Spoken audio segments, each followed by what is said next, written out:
Tesla Model 3 using a lease or Tesla's own loan. Which is actually better value for money? Let's take a look today.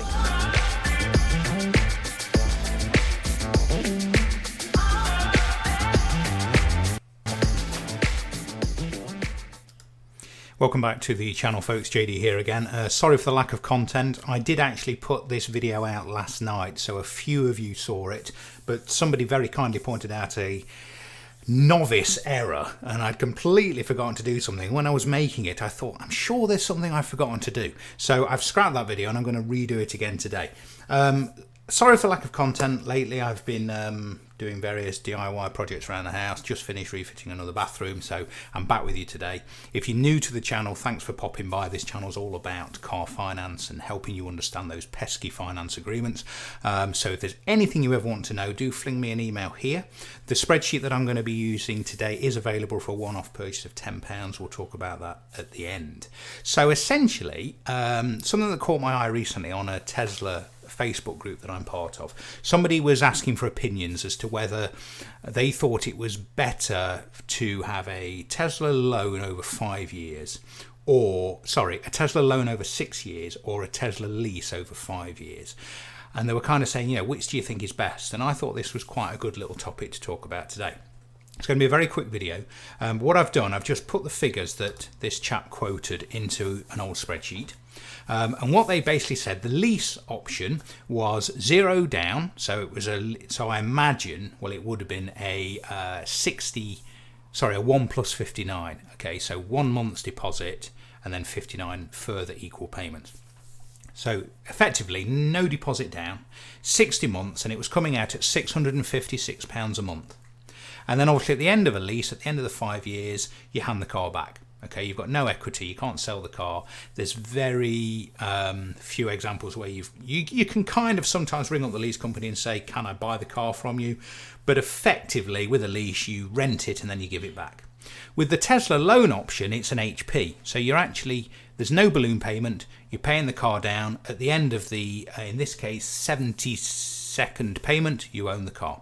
And the quote that they were given was a £1,500 deposit, and then it was 72 equal payments, so 6 years at £750 a month. So at the end of that 6 years, they would have paid £55,500, which, when you think about it, isn't actually that bad.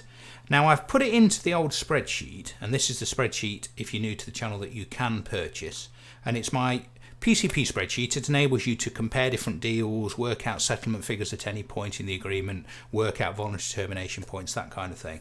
And what I've done is I've put in the figures. What I always say when you use this spreadsheet, make sure the spreadsheet is giving you a pretty close answer or close result to what you've been quoted. Now, the guy didn't mention what the purchase price was, so I've done a little bit of tinkering, and I reckon it was about 49,590, and the 49,590 is basically a standard long-range Model 3 with the white interior, for example, which is £1,100 premium. This is exactly what I've got. So if I put 49,590 into the spreadsheet, deposit of 1,500 quid, guaranteed future value of nothing because it's an HP, it's not a balloon. I've assumed there's a 0 option to purchase fee. I've put September 2021 into the spreadsheet, and I do know that the APR on Tesla loans is 3.99, so it's a really good rate. And if we put 72 months in, the spreadsheet gives us an answer of £750.60. So that's pretty close.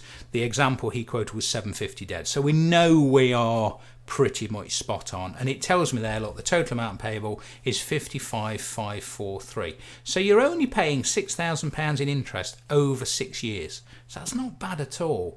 We've looked at other examples with higher interest rates on PCPs when you're going to pay more than that on a potentially a lower purchase price car, because always remember, on a PCP you're paying interest on that balloon payment whether you buy the car at the end or not. So actually it's a pretty good deal, this. So is it better to go down the loan route or the lease route, in my opinion? Well, let's just do a bit more number crunching. So what I've done here is let's bring it up. What I've done is I've looked at the end of month 60. So at the end of the lease, so when the lease has run out, we would have paid £39,360 and we'd have nothing to show for it. We'd have to give the car back. If we look at what we would owe on the Tesla loan at the end of 5 years, if we go back to the PCP spreadsheet, look, if I go down here and we look, what would we owe roughly? It's give or take about 100 quid on this spreadsheet. But if we look at the end of month 60, look, so that's row 78 on the sheet, we would owe roughly, I hope you can see this, but it's coming out at £8,818. So at the end of 5 years, when we've ran the lease to the end and we've had to give it back, on the loan we would owe £8,800. But obviously you have to also remember that we've paid more on the loan per month than we have on the lease. So if we look at that as well, we would have paid £46,500 on the loan. So that's basically 60 times £750 plus our £1,500 deposit. So at the end of the lease we've paid £39,360. At the end of the loan, sorry, not the end of the loan, at the end of month, can't speak today, at the end of year 5 on the loan we would have paid £46,500. So we've paid £7,140 more in 5 years on the loan versus the lease. However, we've got one more year to go, and at the end of that we effectively own the car.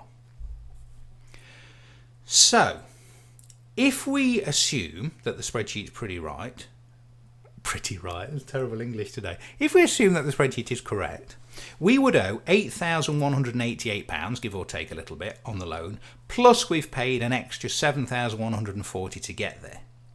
So essentially, we've paid, or effectively, we need that car after 5 years to be worth at least £15,328 to break even. So where's that 15,328 come from? It comes from the £7,140 we've paid in extra monthly payments. What would it be? £94 a month extra over 5 years, plus the amount we owe on the loan at that point, which is £8,188. So we say to ourselves, is a Tesla Model 3 going to be worth at least £15,328 in 5 years? I would say it would be. The dog is about to bark. She's seen a dog going by. Are you going to behave? What's she doing, look? Are you going to behave while I carry on with this video? I think she's alright. I think we've got away with it, folks. Okay, we're nearly done anyway. So that's where the 15 grand comes from. So the £7,000 in extra paid monthlies and the £8,188 it would cost to settle the loan. So at the end of the 5 years, we can either give the car back and we've got nothing, or if we can get at least 15 grand for that Tesla, we can sell it, get some equity out of it. So at the end, in another year, we will have paid what? An extra, what would it be? Let's just have a quick look at this. In another year, we would have paid that times 12. So we've paid another 9 grand to keep it going. But obviously at the end of that, we owe nothing. So it's interesting, isn't it? Because at the end of the 5th year, yes, we still owe £8,188. And yes, we've paid an extra £7,000 to get there. But I bet a Tesla Model 3 is going to be worth more than 15 grand in 5 years' time. So in this example, you might be better off going down the loan route. Obviously, you have to bear in mind that a Tesla's only got a 4-year warranty. So in year 5, you've got no warranty. But that would apply on the lease as well as the loan, because the lease example is 5 years. That's quite a long time to lease a car for. But in this particular example, assuming we're not bothered about the fact that the warranty's run out, it might be better to go down the Tesla loan route. Okay, that was it for today. I hope that was reasonably interesting. As I say, if you do want a copy of that spreadsheet that you've seen me using, or the salary sacrifice spreadsheet, which is very useful if you're looking, or your company is looking at going down an electric vehicle salary sacrifice route, that's a really useful tool. It'll enable you to calculate your savings. It'll enable you to compare it against a standard company car scheme, car allowance scheme, that kind of thing. If you want a copy of either of those spreadsheets, please just fling me an email here and you will receive details how to send the £10 donation per sheet. If you want to buy me a coffee, by the way, 3 people have bought me a coffee now, and I'm really grateful. buymeacoffee.com/JD Carfinance. Any donation welcome, anything to keep the channel going. If you want to subscribe, please do so. Give this video a thumbs up, or if you're the one person who always gives my videos a thumbs down, maybe you'd like to join them and give it a thumbs down as well. I'll see you next time. Thanks for watching. Take care.